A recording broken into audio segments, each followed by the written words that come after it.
గారు, మన కోమటిరెడ్డి వెంకటరెడ్డి గారు, స్థానిక ఎంపీ గడం నగేష్ గారు, అదే విధంగా ఎమ్మెల్యే హరీష్ గారు, ఇతర సోదర ఎమ్మెల్యేలకు, అధికారులకు, పత్రికా మీడియా సోదరులకు, సభలో కూర్చున్నటువంటి సోదరులకు, సోదరిమణులకు అందరికీ పేరు పేరున హృదయపూర్వక నమస్కారాలు, ధన్యవాదాలు తెలియజేస్తా ఉన్నాను. ఆదిలాబాద్ డిస్టిక్ అనేది very very backward area sir. చాలా మంది ఇక్కడ ట్రైబల్స్, అదే విధంగా దళిత్ పీపుల్ ఉంటా ఉన్నారు, జీవిస్తా ఉన్నారు. పేదరికం, poverty also is here sir.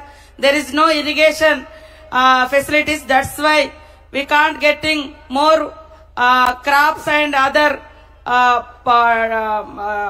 development activities. That's why first we are requesting for you, connectivity is main important for development every village or every state. That's why we are requesting. We are in here is our Congress party, our Revanth Reddy, our Komatreddy Venkatreddy also well known you.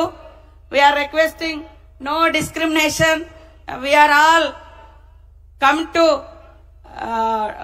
committed to for only development. That's why we are asking more funds for every district across the Telangana sir. అందుకనే ఇక్కడ ఏ ఊరైతే road connectivity ఉంటుందో అక్కడ సౌకర్యాలు కూడా అత్యధికంగా వస్తాయి. కాబట్టి first every village కి ఒక రోడ్ కనెక్టివిటీ అనేది ఉండాలి. ఒక స్టేట్స్ లింక్ గానీ, డిస్ట్రిక్ట్ లింక్ కానీ, విలేజ్ లింక్ కానీ వెరీ వెరీ ఇంపార్టెంట్. ఇక్కడ ఆదిలాబాద్ డిస్ట్రిక్ట్ చూసినప్పుడు బిగ్గెస్ట్ ఫారెస్ట్ ఏరియా. ఇక్కడ కవాల్ టైగర్ జోన్ ఉంది. కానీ హండ్రెడ్స్ ఆఫ్ ఇయర్స్ నుంచి ఇక్కడ tribal people are living in forest area sir.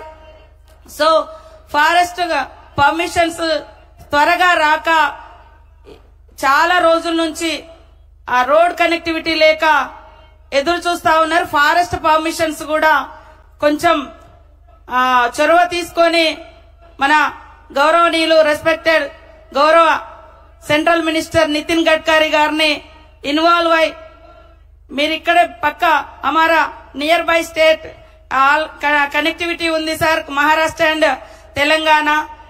Because we are requesting forest problems also we have to clear very speedily sir. That's why so many roads pending from long days, few years से.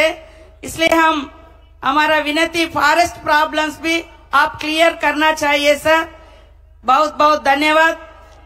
రాష్ట్రాలు, దేశము, central state అభివృద్ధిలో కలిసి నడిస్తే జోడెద్దుల్లాగా మరి నడిపిస్తే ఆ ఎడ్ల బండి మీద కూర్చునేది ప్రజలు. కాబట్టి రాష్ట్రాలు, కేంద్రము కలిసి అభివృద్ధిలో